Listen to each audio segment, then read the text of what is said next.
तो बच्चों आज हम स्टार्ट कर रहे हैं हमारा टॉपिक जिसका नाम है रिजिड बॉडी का इक्विलिब्रियम। जैसे कि इक्विलिब्रियम आप पहले पढ़ चुके हो बच्चों, सबको पता होगा ना इक्विलिब्रियम क्या होता है। इक्विलिब्रियम वो होता है जिसमें एक बॉडी है, उस पर लगता हुआ फोर्स कितना होगा। What is the total force on the body, बताओ। Total force on the body क्या होगा अगर कोई बॉडी इक्विलिब्रियम में है? तो भाई जीरो होगा। यस, तो वही आपको पता है, वैसा ही करना है, बट यहाँ पे आपको आज थोड़ा सा हटके करना है।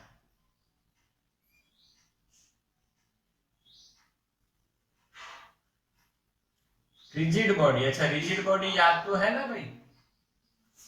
रिजिड बॉडी किसकी बॉडी? रिजिड की बॉडी, जो रिजिड है उसकी बॉडी को रिजिड बॉडी कहते हैं। यानी किसकी बॉडी को? सलमान खान की बॉडी, टाइगर श्रॉफ। कौन है ये रिजिड? हाँ भाई, रिजिड बॉडी एक बॉडी है बच्चों जिस बॉडी में आप देखोगे तो दो पार्टिकल्स होते हैं, उनकी बीच की दूरी कभी चेंज नहीं होती है।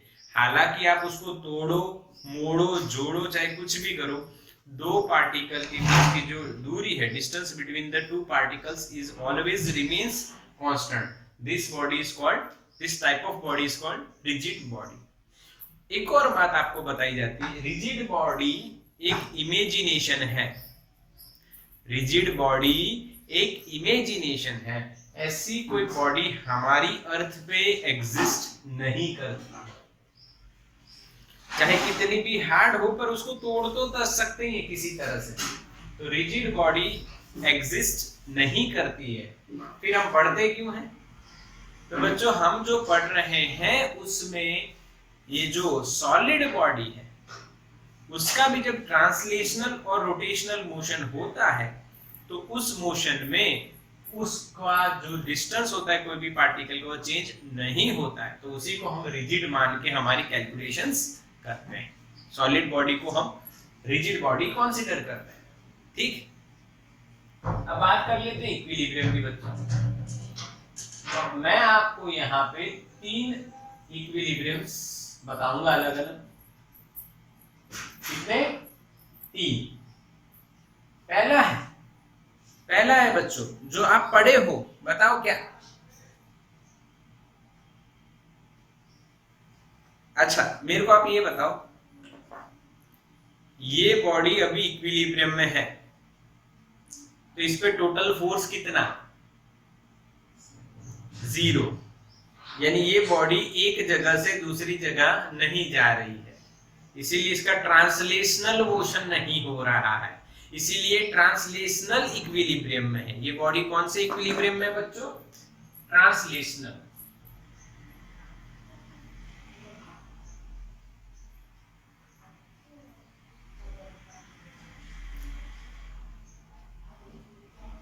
ट्रांसलेशनल इक्विलिब्रियम यानी जब कोई बॉडी के ऊपर लगता हुआ टोटल एक्सटर्नल फोर्स अगर 0 हो जाए तो वो बॉडी एक पोजीशन से दूसरी पोजीशन पे ट्रांसलेट नहीं हो रही है, यानी वो बॉडी ट्रांसलेशनल इक्विलिब्रियम में है।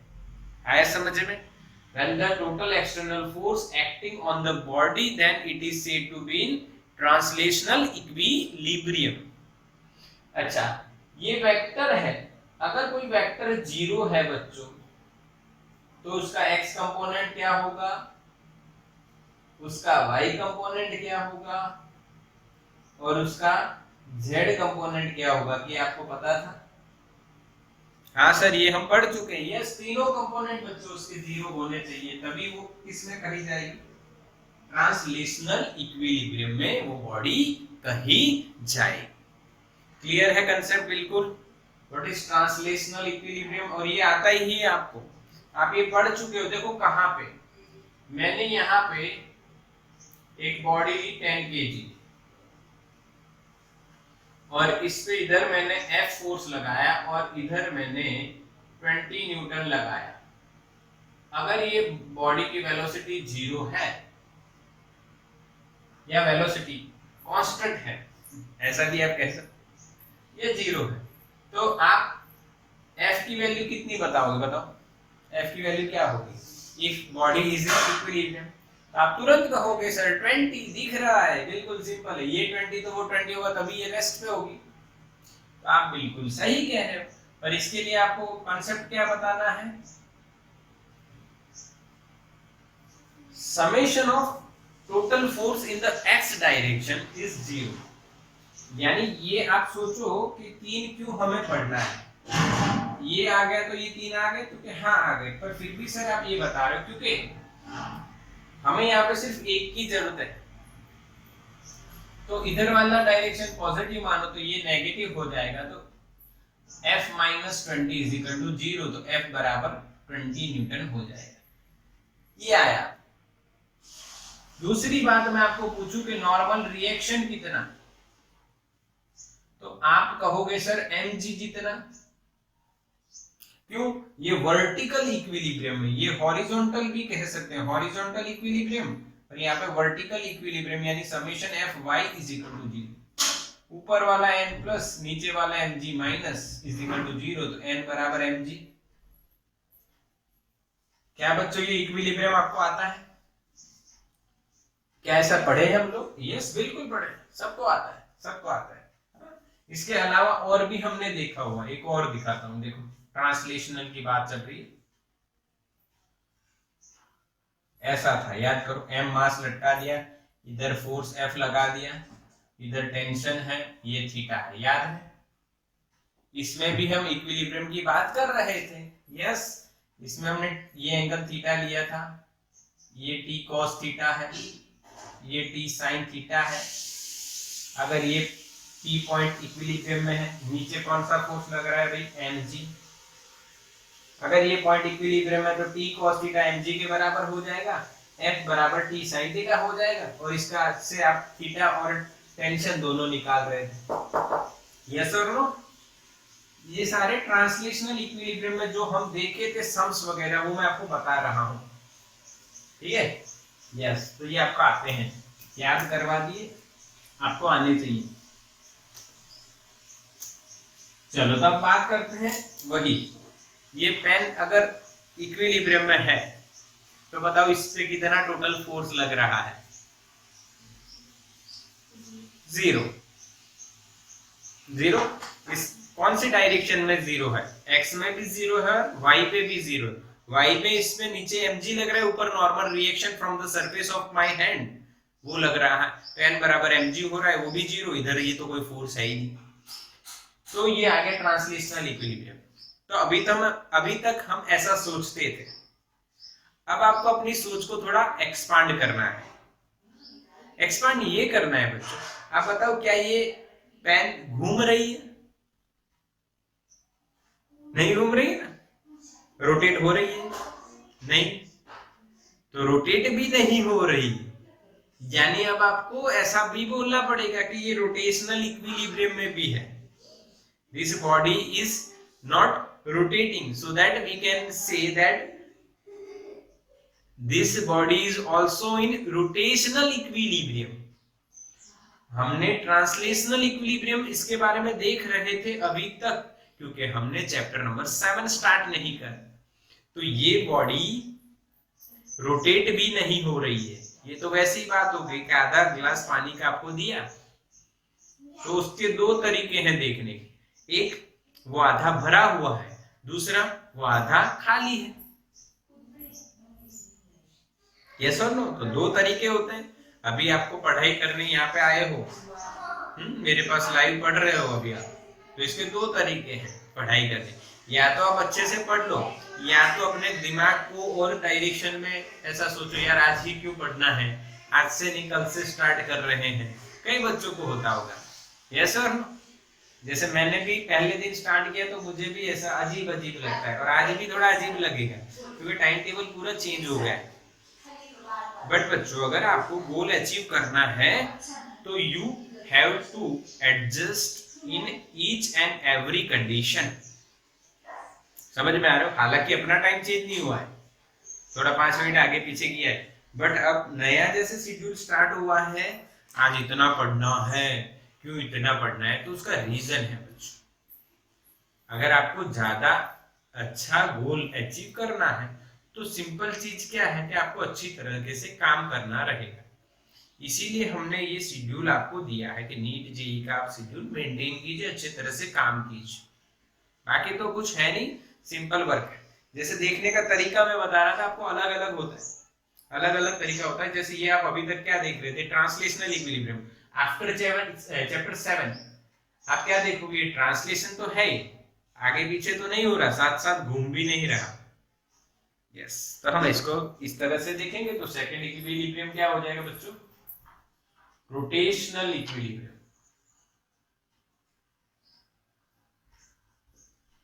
मेरी बात समझ रहे हो? रोटेट कौन करवाता है बताओ? जैसे ट्रांसलेट कौन करवाता है, फोर्स, तो रोटेट कौन करवाता है, हमने पढ़ा हुआ। यस, फोर्स, हुसैन बोल रहा है फोर्स।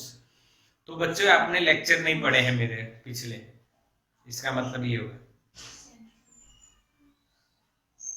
टॉर्क, यस, कौन रोटेट करवाता है, टॉर्क।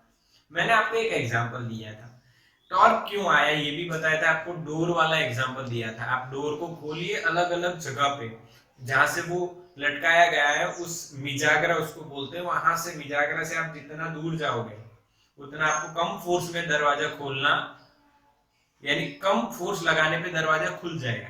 पर जैसे आप उस जहां से वो सस्पेंड किया गया है, जहां से वो लगाया हुआ है, उस पॉइंट के नजदीक जाओगे तो ज्यादा फोर्स लगाना पड़ेगा। तो हमने देखा कि जब हम किसी बॉडी को रोटेट करवाते हैं तब only force is not responsible, the distance from the reference point is also responsible for the rotational motion, so that the new quantity is torque, which is responsible for the rotational motion, so that we have to take here torque. Total external torque is 0, then body is said to be in rotational equilibrium। यानी ये body अगर rest पे अभी ले रहे हैं तो translational equilibrium में तो है ही, साथ ही साथ वो रोटेशनल इक्विलिब्रियम में भी है। तो अब अगर समेशन टॉर्क एक्सटर्नल 0 हो गया तो total torque in x direction, total torque in y direction, total torque in z direction, तीनों क्या होने चाहिए, 0 होने चाहिए, तभी ये टॉर्क 0 होगा। आगे ना, समझ गए दोनों? तो सर तीसरा क्यों लिखा? अब तीसरी बात यूं आती है बच्चों, देखो वाइब्रेशनल, कई बच्चे कह रहे हैं वाइब्रेशन, हम उस लेवल तक नहीं जाएंगे, अभी वाइब्रेशनल इक्विलिब्रियम की बात नहीं कर। अच्छा, पंखा कौन से, अगर पंखा घूमता है, कि पंखा चालू करे और पंखा घूम रहा है, तो बताओ कौन से इक्विलिब्रियम में इन दोनों में से? क्या पंखा ऊपर से नीचे आ रहा है, ट्रांसलेट हो रहा है? नहीं, तो कौन से इक्विलिब्रियम में? Translational equilibrium. हाँ, यस और नो? पंखा अगर घूम रहा है तो रोटेट हो रहा है, पर एक जगह से दूसरी जगह नहीं जा रहा है, तो कौन से इक्विलिब्रियम में बच्चों? Translational equilibrium. अच्छा, अब मुझे ये बताओ, जो हमारे गाड़ी का टायर होता है, जब वो घूमता है और गाड़ी आगे जाती है तो उसको कौन सा मोशन बोलते हैं हम लोग? रोलिंग। ये भी हमें पढ़ना है आगे, अभी नहीं पढ़ेंगे, पर अभी मैं बता रहा हूं आपको रोलिंग इक्विलिब्रियम। ये एक बात हो गई, यानी वो जो टायर है वो रोटेट भी हो रहा है और आगे भी जा रहा है, यानी ट्रांसलेट भी हो रहा है और रोटेशन भी हो रहा है, तो उसको क्या बोलेंगे हम? रोलिंग। Translational plus rotational. तो भाई यहाँ पे ROT लिख देता हूं, समझ जाना, रोटेशनल। तो भाई अगर total force, external force is 0 and total torque, external torque is 0, then body is said to be in rolling. When the body is in translational and rotational equilibrium, then we can say the body is in rolling equilibrium. बच्चों समझ में आ गया? We have 3 types of equilibriums for rigid body. इसका screenshot लो फटाफट।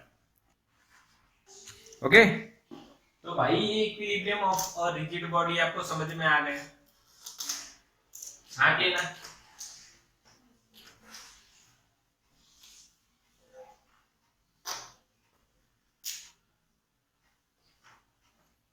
अब क्या करा जाए, अब आगे चला जाए, थोड़ा सा समझा जाए। जैसे हम रोटेशन, जैसे मैंने ट्रांसलेशनल आपको बताए, 2 एग्जांपल बताए, आपको समझ में आए। अब मैं आपको कौन सा बताने वाला हूँ? रोटेशनल। रोटेशनल का एक एग्जांपल मैं आपको यहाँ पे बता देता हूँ। देखो बच्चों, एक रॉड है, यहाँ पे बीच में वो यानी हिंज दिया गया है, यहाँ पे ऐसे एक रॉड ऐसे लगा दिया जिसको आप घुमा सकते हो, ठीक है। मान लीजिए ये डिस्टेंस बच्चों d2 है और ये डिस्टेंस d1 है, ये सेंटर O है, इधर फोर्स आप लगा रहे हो F1, इधर फोर्स लगा रहे हो आप F2, ओके। अगर भले ही फोर्स लगा रहे हो, यानी ये समझो बच्चों ऐसी बात है, ये इधर पॉइंट A कह दीजिए इसको, यानी आप कोई भी पॉइंट ले सकते हो बच्चों, A और इसको B, ठीक है। तो यहाँ पे नीचे फोर्स लग रहा है, ओके। एक मिनट, इसको ही नीचे ही ले लेते हैं। अब आप सोच रहे सर नीचे क्यों ले रहे हो, तो मजा आएगी समझने में। अब बता, यानी नीचे ले रहे हैं तो यानी एक इधर लगा रहा है, एक इधर लगा रहा है, वो सीसो वाला केस होता है। सीसो देखा है? हाँ के ना? सीसो वाला केस लेते हैं, सीसो।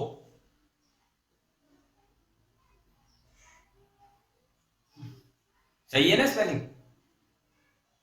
सही है स्पेलिंग कि मिस्टेक है? यस सही है। अच्छा, सी सौ क्या होता है बच्चों? उसमें एक इधर बैठता है, एक इधर बैठता है, ये इधर इसको और ये इधर इसको पुश करता है। अगर ये हॉरिजॉन्टल रहे, इसका मतलब टोटल टॉर्क कितना होगा बच्चों? 0। For rotational equilibrium total torque is 0, यानी कि ये इसको ऐसे घुमाने का ट्राई कर रहा है और ये इसको ऐसे घुमाने का ट्राई कर रहा है। दोनों के जो टॉर्क है उनकी वैल्यू सेम होनी चाहिए, तभी वो कौन से इक्विलिब्रियम है? रोटेशनल इक्विलिब्रियम में। हाँ के ना बच्चों? हाँ के ना? यानी torque, total torque with respect to origin और रेफरेंस पॉइंट O, तो इस टाउ इज इक्वल्स टू क्या लिखा जाएगा बच्चों? मैग्नीट्यूड की बात करें, tau is equals to tau 1 plus tau 2, tau is equals to tau 1 plus tau 2। और टाउ 1 क्या लिखा जाएगा? तो F1 D1। क्यों? What is torque?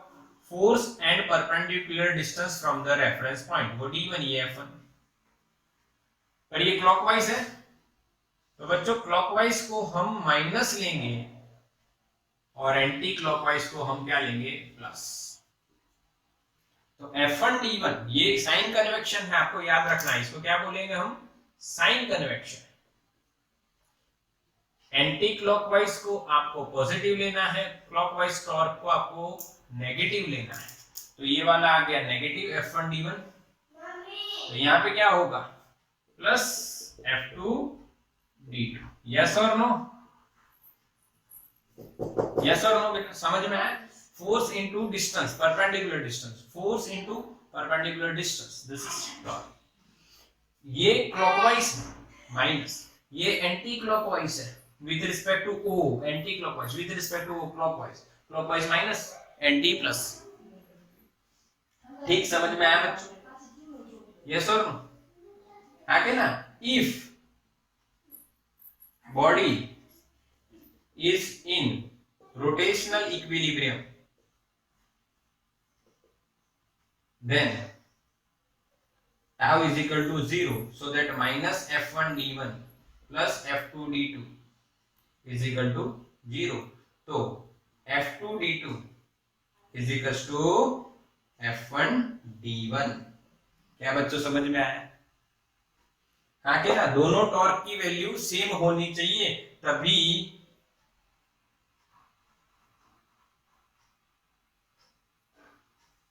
ये क्लॉक घुमाएगा, ये एंटी घुमाएगा। बोला हाँ कि ना, समझ में आया? रोटेशनल इक्विलिब्रियम कैसे करना है आपको समझ में आया कि नहीं बच्चों, बताओ जल्दी। यस यस, चलो स्क्रीनशॉट लो, एक एग्जांपल गिनाता हूं फटाफट इसका, तो आपको समझ में आ जाएगा।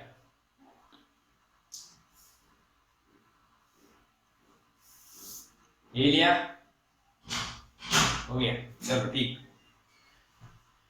अब इसका एक एग्जांपल देखेंगे तो बढ़िया से समझ में आएगा। कुछ ज्यादा दिमाग नहीं लगाना, सिंपल आंसर आएगा, सिंपल, एकदम सिंपल। एक एग्जांपल फटाफट मैं आपको बता देता हूँ। ये एक रॉड है बच्चों,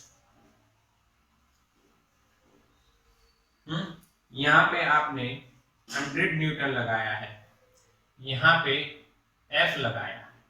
ये रॉड की लेंथ बच्चों 5 मीटर है, और ये कितनी दूरी पे लगाया हम, मान लो 2 metre. If body is in rotational equilibrium with respect to O, then F की वैल्यू क्या होगी? समझ में आया? अच्छा, आंसर आ गया 200/3। वेरी गुड बच्चों, सबने आंसर दे दिया जल्दी से। अच्छा, हमें करना क्या है बच्चों?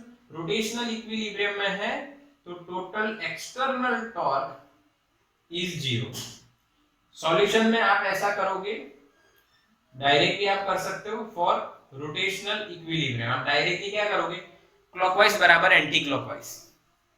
जैसे मैंने आपको ट्रांसलेशन में बताया था, ऊपर वाला बराबर नीचे वाला, राइट वाला बराबर लेफ्ट वाला, ऐसा बताया था, तो वैसा आप इसमें कर सकते हो। पर हम बेसिक से चलते हैं। तो देखो, ये डिस्टेंस कितना हुआ perpendicular from this force? 3 metre.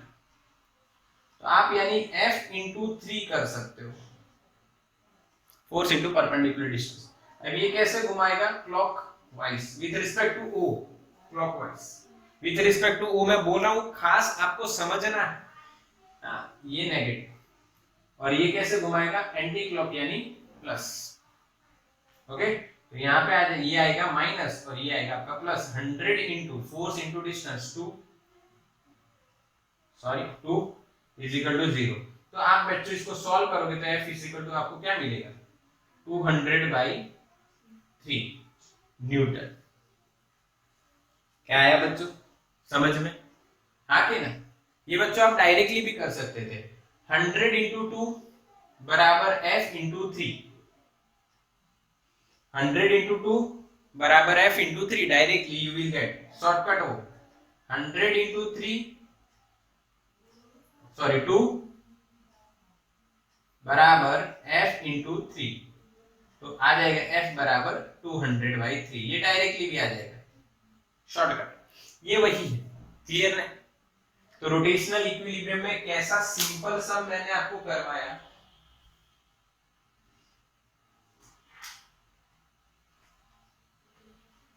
क्या वो आपको समझ में आया? एकदम सिंपल, स्क्रीनशॉट ले लो इसका फटाफट जल्दी से। फिर हम एक और चीज देखेंगे, एक और चीज देखेंगे बच्चों। यस, हो गया।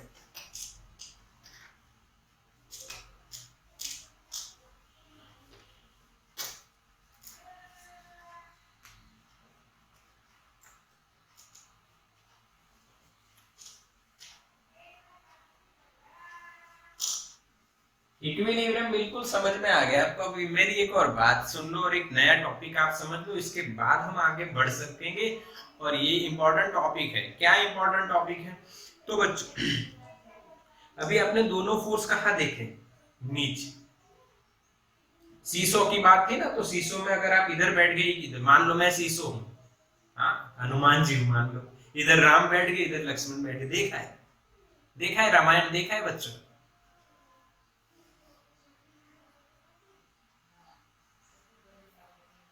नहीं देखा? नहीं देखा? देखा है, देव ने देखा। सिर्फ अकेला देव ही देखता है, बाकी सब क्या कर रहे हैं? अच्छा, सब देख रहे हैं। अब देख रहे हो, थोड़ा देर होती है ना। अच्छा, हाँ सब अच्छा, शुभ का शुभ, अच्छा शुभ ने एक, अच्छा शुभ ने बेटा एक सम, दो सम भेजे थे, हाँ देखे मैंने, देखे, एक का रिप्लाई दिया।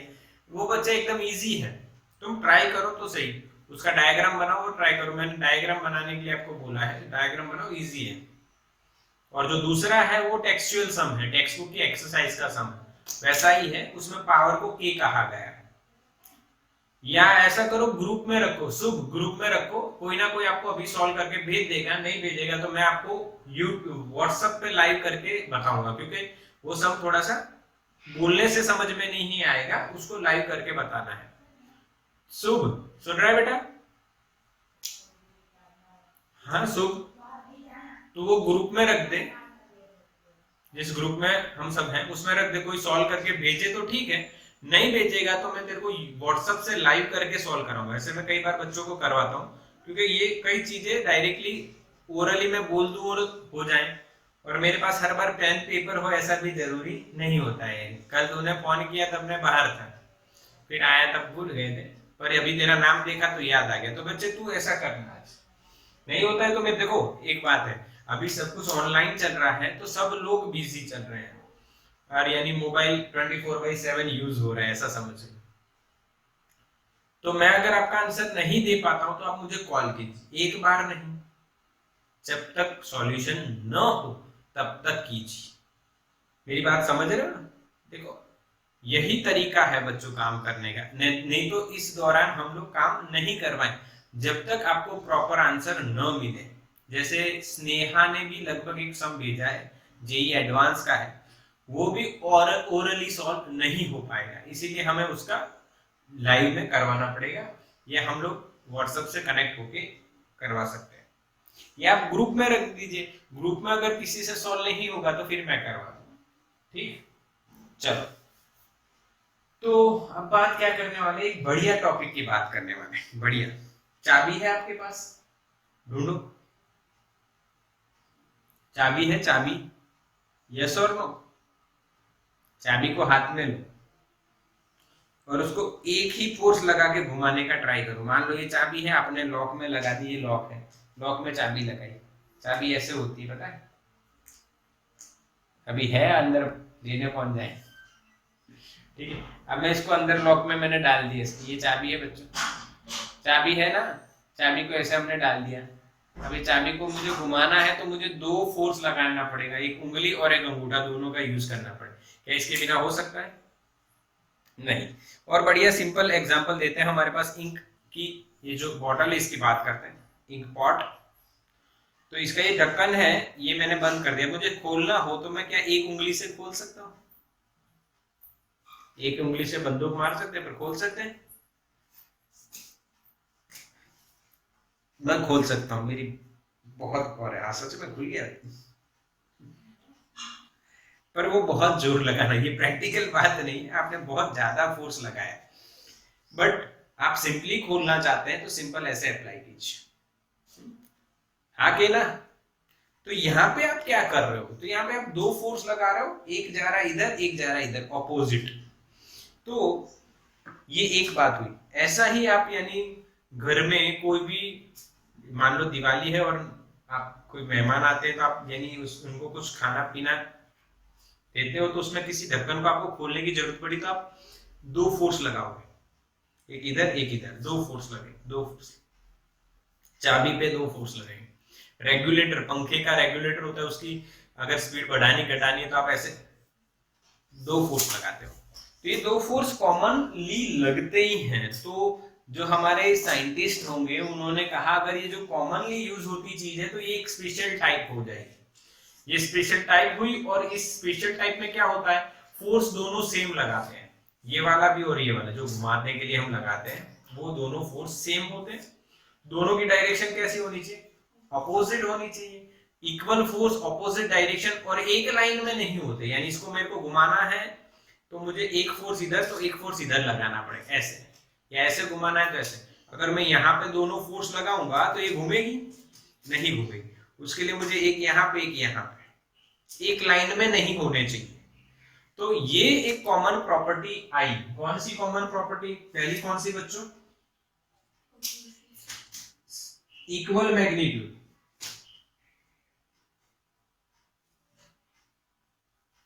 दूसरा ऑपोजिट डायरेक्शन,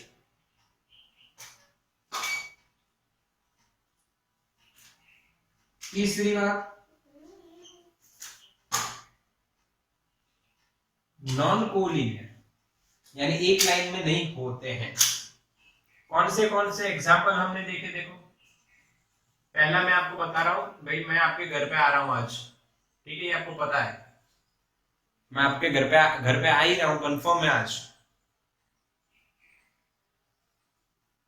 तो अगर आप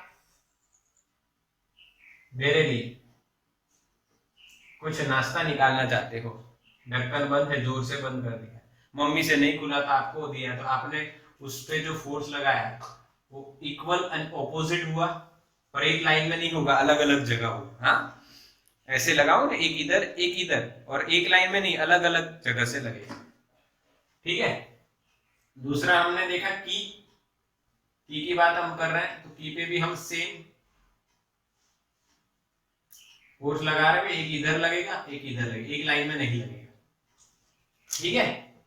और आप रेगुलेटर की भी बात कर लो, फैन के रेगुलेटर की भी बात कर, तो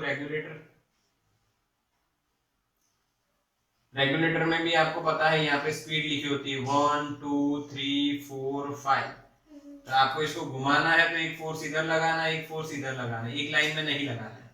तो ये जो प्रैक्टिकल बात हो रही है, और है अपने ये टी टाइप स्पैनर,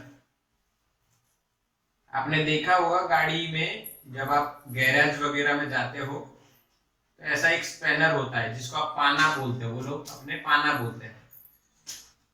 तो इसमें भी एक फोर्स इधर लगेगा और एक फोर्स इधर लगेगा, इक्वल ऑपोजिट, एक लाइन में यहाँ पे नहीं लगाएगा वो, ऐसे ये यहाँ पे लगाएगा और ऐसे घुमाएगा तो घूमेगा। तो ये कॉमनली यूज होता हुआ एक फोर्स एंड एक रोटेशन मोशन का एक एग्जांपल है। बोलो बस, तो समझ में आया कि नहीं? हाँ क्या ये कॉमनली यूज होता है, सही है क्या नहीं? मैसेज करो यस, सबको फील होना चाहिए कि हाँ यार ऐसा तो कॉमनली हो रहा है, जिसमें फोर्स की वैल्यू मैग्नीट्यूड से जो सब में इक्वल है, डायरेक्शन उनकी ऑपोजिट होती है। देखो हर जगह ये 3D बताया, ऐसे 3D शेप में बताया, ये 2D में बताया, और एक लाइन में कभी भी नहीं लगता, एक लाइन में लगेंगे तो घूमेगा ही नहीं। तो ये तीन प्रॉपर्टी कॉमन चलती हैं। तो ऐसा जो कॉम्बिनेशन बनता है उसको साइंस अपने फिजिक्स में बोला गया है बच्चों कपल। क्या बोला गया है? कपल, ठीक है। Equal magnitude, opposite direction and which are not collinear forms a couple. Definition क्या है कपल की? कि भाई two equal magnitude, two forces of equal magnitude but opposite direction and non collinear forms a couple, वो couple बनाते हैं। Yes और no? याद रहेगा? क्लियर ना? बिल्कुल। इक्वल मैग्नीट्यूड, अच्छा एक तरीका बताता हूं याद रखने का। देखो आपने वो अपना एवेंजर एंड गेम देखा है? एवेंजर्स पिक्चर वगैरह देखते होगे ना, या एडवर्टाइज देखते होगे, उसमें आपने एक कैरेक्टर देखा होगा जिसका नाम है डॉक्टर स्ट्रेंज, जादूगर। अगर हिंदी में देख रहे हो तो उसको जादूगर जादूगर बोलते हैं। तो उसमें वो ऐसा करते हैं, पता है, ऐसा कुछ करके फिर ऐसे घुमाते हैं और उसके अंदर कोई चला जाए, उसके बाहर कोई आ जाए, ऐसा भी होता है। तो मैं वही तरीके से आपको बताता हूं। देखो दो equal magnitude, okay, opposite direction and non collinear forms a couple. Two equal magnitude forces, यानी इक्वल हो गए बच्चों, opposite direction and non collinear forms a couple. Yes और नो? याद रहा कि नहीं? यस और नो बताइए, मैसेज कीजिए, याद रहा कि नहीं? यस। तो अगर मुझे कपल का डायग्राम बनाना है, if I want to represent couple, then कैसे लगेगा भाई? ये सेंटर पॉइंट मान लेते, ये ए मान लेते बच्चों, ये बी मान लेते।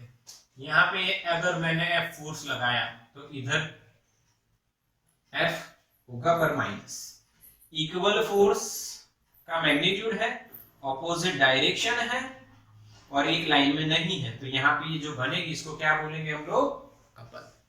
बोलो बच्चों, समझ में आया कि नहीं? बिल्कुल क्लियर? हाँ कि ना? यस यस यस यस, बिल्कुल बिल्कुल समझ में आ रहा है, बिल्कुल समझ में आ रहा है, बिल्कुल यस। तो स्क्रीनशॉट लो। अब स्क्रीनशॉट लेने के बाद इसकी कुछ इंपॉर्टेंट पॉइंट्स हम देखने वाले हैं। इससे कितना टॉर्क लगेगा ये भी तो समझना है ना। आपने अगर कपल अप्लाई की है तो वो चीज घूमने वाली है, तो कितने टॉर्क लगने के बाद वो घूमी है, तो what is the torque of a couple, what is torque generated by the couple. तो इसका स्क्रीनशॉट ले लो और फिर हम इसकी आगे चर्चा करते हैं। चलो, यानी अब हम इसके इंपॉर्टेंट पॉइंट्स ये 3 तो हो गए। अब देखो मैं क्या बताता हूं आपको, समझिए। पहली जो बात हम करते हैं, एक बात आप नोट करोगे, total force of a couple is कितना होगा बताओ। अगर आप टोटल फोर्स यहां पे कैलकुलेट करो मेरे बच्चों, तो बताओ कितना होगा? Yes, right answer 0। क्यों? मान लो ये 5 न्यूटन है और ये भी 5 न्यूटन है, तो ये +5, ये -5, ऊपर वाला पॉजिटिव नीचे वाला नेगेटिव, प्लस माइनस क्या हो जाएगा? 0। तो total force, summation of total force is always 0, F plus minus F is 0। समझ में आया? अगर कपल है तो total force of a couple is 0। अच्छा देखो, ये कपल में 2 चीज होती हैं, ये तो आपको पता है। अच्छा, पता ही होगा ना? हाँ कि ना? यानी जैसे ये वर्ड आपने सुना कपल, हाँ, तो दूसरा थॉट भी तो आया होगा माइंड में, हाँ कि ना? हाँ यार, सही है, सही है कि नहीं? हाँ, यानी सही। शादी में जाते हैं तो भाई शादी होने के बाद क्या बोला जाता है? 2 हुए ना, एक थे शादी के पहले एक इंसान, फिर दूसरा, तो मिले तो क्या हो गया? कपल हो गया। यानी कपल एक जोड़ी होती है। ये सुनो, जैसे आप डांस करते हो तो उसमें सोलो डांस होता है, मैंने सुना होगा, आपने भी सुना होगा। डांस करते हैं तो सोलो डांस होता है, दूसरा डांस कौन सा होता है? कपल डांस होता है, जिसमें 2 लोग होते हैं। तो ये वहां से भी आप ये बात को समझ सकते हो कि क्यों यहाँ पे ये वर्ड यूज किया गया होगा। नेगेटिव नहीं, पॉजिटिव थिंकिंग करनी है। Why we have to use this word? कई नेगेटिव थॉट्स भी आती है, तो उस नेगेटिव थॉट को दूर करने का एक लॉजिक है भाई। अगर आपको कपल जब मन में आया, विचार आया, तो आप अपने मम्मी पापा को सोचिए ना, तो मम्मी पापा भी कपल ही है ना, 2 है ना। This is the positive thinking. बाकी जो अगर किसी को ये वर्ड बोला गया तो सारे माइंड में एक नेगेटिव थॉट तो जनरेट हो ही जाती है पहले। This is the process of our mind. हमारा दिमाग है ना, जो है वो मन के साथ जुड़ा हुआ है। किसके साथ जुड़ा हुआ है? मन। और मन जो है वो हमें, मन चंचल होता है, ऐसा सुना है?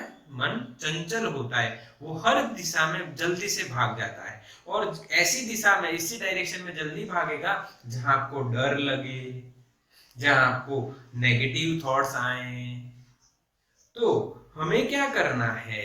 हमें क्या करना है? उसको पॉजिटिव की साइड लाना है।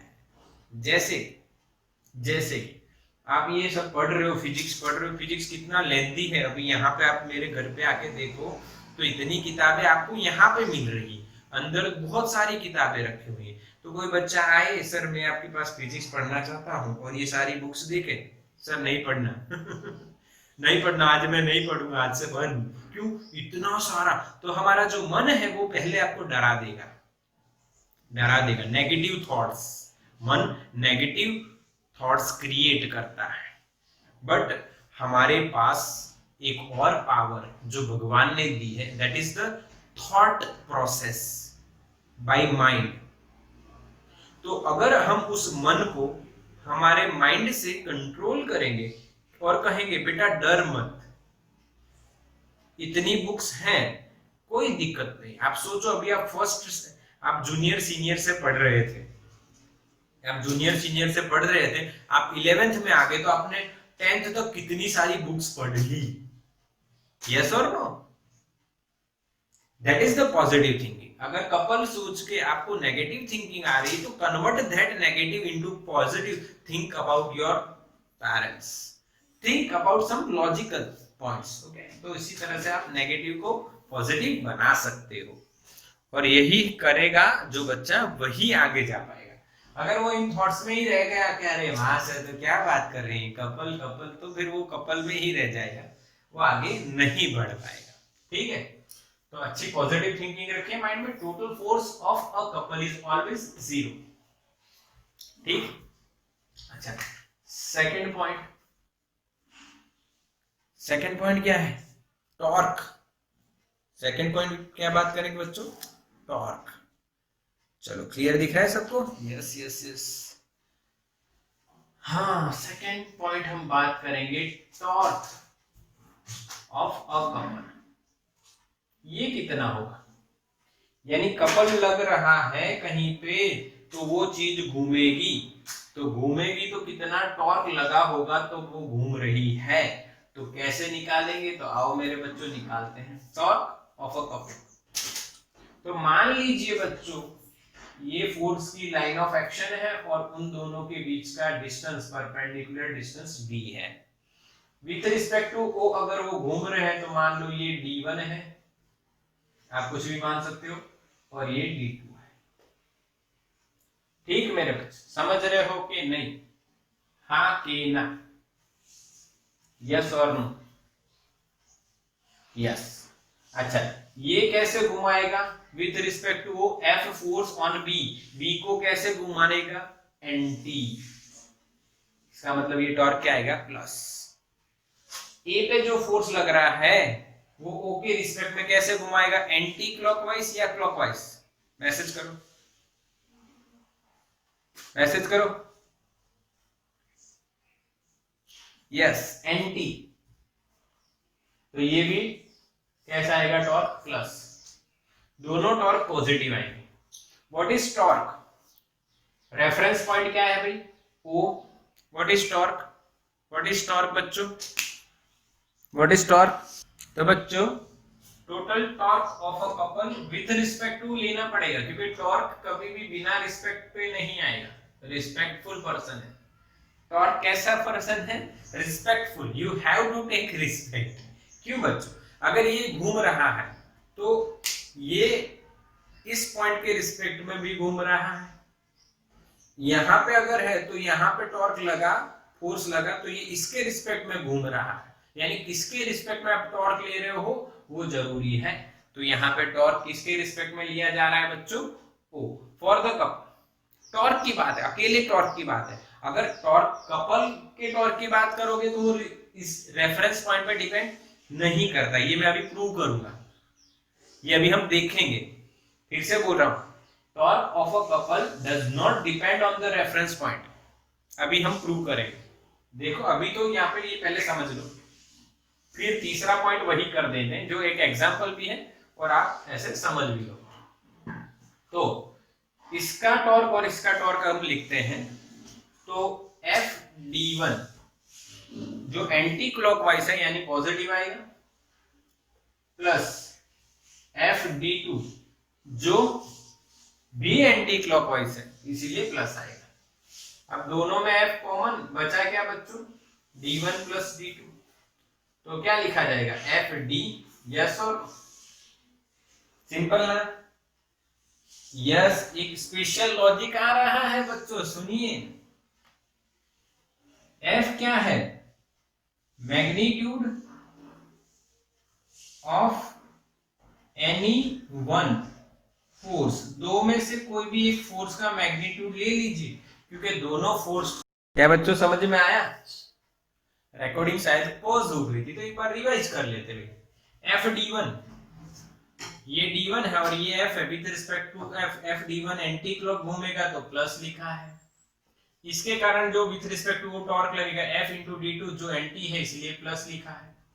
दोनों में F सेम है, कॉमन आ गया d1 plus d2, what is d1 plus d2? d, तो F इंटू डी हो गया। This is the torque of a couple with respect to O। ठीक है, बट फाइनली जब आपने देखा तो वो एफ डी आ रहा है जिसमें O की कोई जरूरत ही नहीं है। हाँ कि ना, O की जरूरत है नहीं, दो फोर्स पता होने चाहिए और उनके बीच का डिस्टेंस कितना है वो पता होना चाहिए। O कहाँ है इसकी चिंता नहीं करनी है। फिर हमने क्या लिखा, magnitude of any one force यानी F D is the perpendicular distance between the line of action of two forces. तो इसको क्या बोलेंगे हम लोग, moment of a couple. Yes और नो, यस और नो बच्चों, क्या ये समझ में आ रहा है आपको? इसको हम क्या बोलेंगे, मोमेंट ऑफ अ कपल। यानी आपको पूछा जाए कि मोमेंट ऑफ अ कपल यानी टॉर्क ऑफ अ कपल क्या होगा, magnitude of any force and perpendicular distance between the two forces. Yes और नो, हाँ कि ना? देखो clear, what is couple, clear हुआ बच्चों? मोमेंट ऑफ कपल ये भी क्लियर हुआ। यस अब देखो इस इक्वेशन से ये डेफिनेशन का ये वाला पॉइंट भी कवर हो जाता है। कैसे? मान लो अगर ये एक ही लाइन में होते तो उनके बीच का डिस्टेंस कितना हो जाता, 0। एक ही लाइन में हो तो डिस्टेंस कितना हो जाता, 0। तो टॉर्क कितना हो जाता, 0, यानी कपल से कोई टॉर्क जनरेट नहीं हो रहा है। समझ में आया? इसलिए कपल किसको बोला गया बच्चों, नॉन लीनियर। अच्छा, अगर ये सेम डायरेक्शन में होते, मान लो ये F इधर होता तो ये क्लॉक घुमाता, ये एंटी क्लॉक, तो भी आंसर क्या होता, 0। इसीलिए सेकंड पॉइंट देखो ऑपोजिट डायरेक्शन में। और मैग्नीट्यूड कैसा होना चाहिए बच्चों, इक्वल, तभी इसको बोला गया स्पेशल टाइप ऑफ टॉर्क है। समझ गए तो बढ़िया है, नहीं समझे ऐसा तो नहीं बना है बच्चों, ध्यान से समझना है, सिंपल बात है। स्क्रीनशॉट ले लो इसका फटाफट। तीसरा पॉइंट हम एक एग्जांपल के रूप में लेने वाले हैं। अच्छा, इस टॉर्क का यूनिट वही है, मोमेंट ऑफ कपल का भी यूनिट वही है, न्यूटन इंटू मीटर और जूल। चलो डन, डन के नहीं मेरे बच्चों, यस और नो? स्क्रीनशॉट हो गया बच्चों? चलो स्क्रीनशॉट हो गया ना, ओके। अब एक और बात इसमें करते हैं, जो एक एग्जांपल भी है आपकी टेक्स्ट बुक में, कि भाई जो कपल का जो टॉर्क है, that torque does not depend on the reference point. Prove that. और उस एग्जांपल के ऊपर 160 पेज नंबर है ना लगभग, है ना? उस एग्जांपल के ऊपर आपको मैग्नेटिक नीडल दी गई, वो भी मैं आपको बता देता हूँ। मैग्नेटिक नीडल यानी जिससे दिशा जानते हैं, समुद्र में जाके कंपास लेते हैं भाई, वो कंपास से डायरेक्शन जानते हैं। वो कंपास कौन से डायरेक्शन में स्टडी होता है बच्चों, नॉर्थ एंड साउथ। मान लो उसकी जो नीडल है आपने नॉर्थ साउथ में नहीं रखी, तो वो उसके ऊपर फोर्स लगेगा, उससे वो घूमेगी और नॉर्थ साउथ में स्टेबल हो जाएगी। तब जो फोर्स लग रहा है वो इक्वल मैग्नीट्यूड है ना, ऑपोजिट डायरेक्शन वाला होता है, जिसको हम क्या बोलते हैं बच्चों, कपल।